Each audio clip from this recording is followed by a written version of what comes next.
What's up guys, Goshiller here today, and I'm back at you with another Call of Duty video, Black Ops 3 edition. Now today I'm talking about the worst gun in COD history. Yes, I am joking, there have been worse guns in COD history, and I'm only talking about the one in Black Ops 3. Now the gun we are talking about is, drumroll please, it's the longest drumroll ever, the Weevil. Alright, so there's pretty much no doubt about this gun. This gun is actually pretty bad. Now, it's not the worst gun in COD history. I can't really go back and, like, pick out a really bad gun. But I can name some off the top of my head, like, maybe the EPM-3 from Advanced Warfare, that light machine gun. That was pretty bad. But anyway, this thing, it kind of annoys me how Treyarch only buffed it. I think they only patched it about once.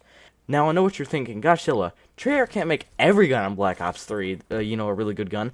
Well, yeah, but, I mean, do they really need to have a gun that is so bad that it shouldn't even be in the game? Maybe this is the gun that they should put in the freaking supply drops. It's that bad. But anyway, I'm just joking about that part.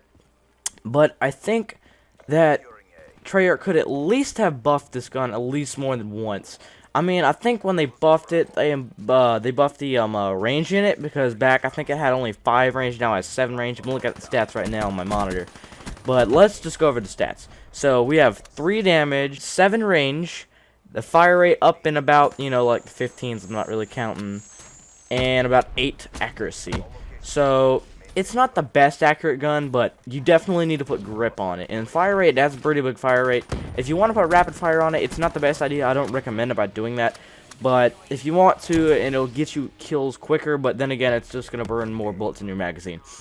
As for range, I am very glad that Treyarch actually buffed the range. Now, it used to be about 5 range, like I said before, but now it's 7, which is actually way bigger. If you know in COD history, whenever they buff a weapon, it doesn't matter what stats, it makes a big difference, whether it's 1 little square or 5 squares, it doesn't matter. Now, what I'm here to talk about is damage. It only has 3 damage, but I'm not saying that guns are bad because they have low damage. Now, if a gun has extreme precise accuracy and low damage, then, well, that's probably a gun you should use if, like, just trying to go for long distance and camping. Now, what I am here to talk about is damage. Now, no, damage isn't everything about a submachine gun, especially a submachine gun. It's more about, ARs and maybe some shotguns and sniper rifles, so you don't get hit markers.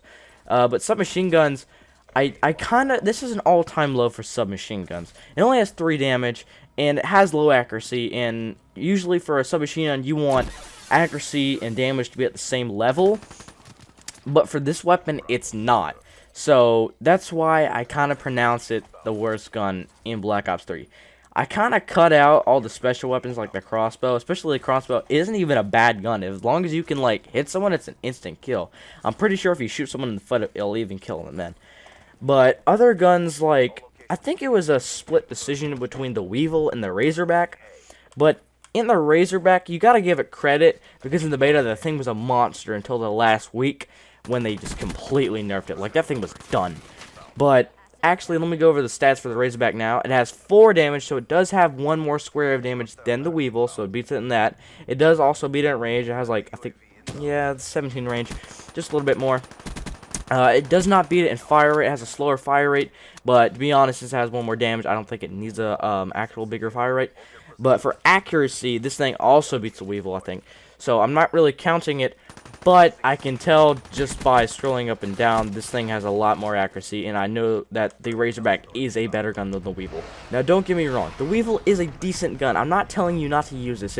I'm just saying it's not my first choice when going into playing a GB match or just a straight 1v1. I mean, like, you're gonna get at least hit markers, and I think it's actually a 3 to 4 shot kill, and that's a big difference, especially. So if you want to use something in competitive that's accurate and, damage wise pretty good, and in general just in pubs, you should probably either use the CUDA or the VMP. Now, I'm pretty sure most YouTubers would actually recommend that.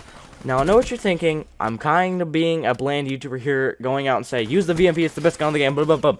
No, because I'm actually going to be doing another series about going over the best guns in BO3 in each category. So, submachine guns, assault rifles, shotguns, and all the way down to the special item in the secondary category. and I'll do best perks and best frags and all that, and I'll just get into that. But that's an upcoming series. But actually, what I'm here to talk about is whether or not you should actually use the Weevil.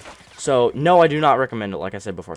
If you want to use the COD or the VMP, you probably should use that. Now, the Vesper is a completely different gun. This thing has a low range and a high fire rate, and I just do not enjoy the gun anymore.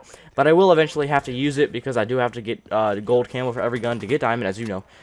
But, you know, I just don't enjoy that gun anymore. The Pharaoh is a decent gun. If you do want to try something new, which I do recommend because this game is pretty new, you should use the Pharaoh. It's actually a pretty nice gun. If you put grip on it, I think it's a decent gun. So that's my third gun that you should use. Now, the guns that I do recommend going down the list is the Cuda, the VMP, the Pharaoh, the Razorback. These guns will get you 20 kills in a match. I'm not guaranteeing that because if you suck, it's not my fault.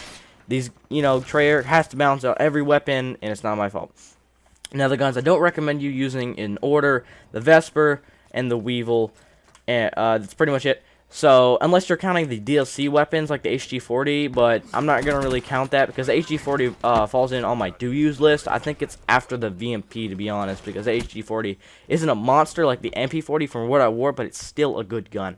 So, but anyway, in summary, the Weevil, I do not think that this is a good gun. I mean, don't use this in GBs or you will probably end up losing in about... If you're playing like an S&D game, you're probably going to end up like going 0-20. Exaggeration, by the way.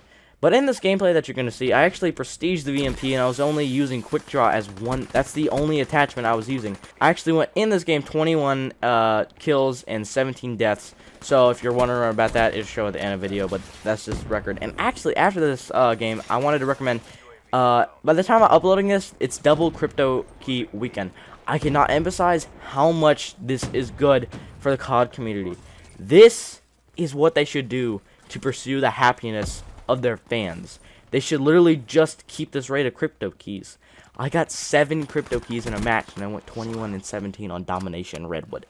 That is amazing. I went from 20 to 27 crypto keys. That is amazing. This is what they should do.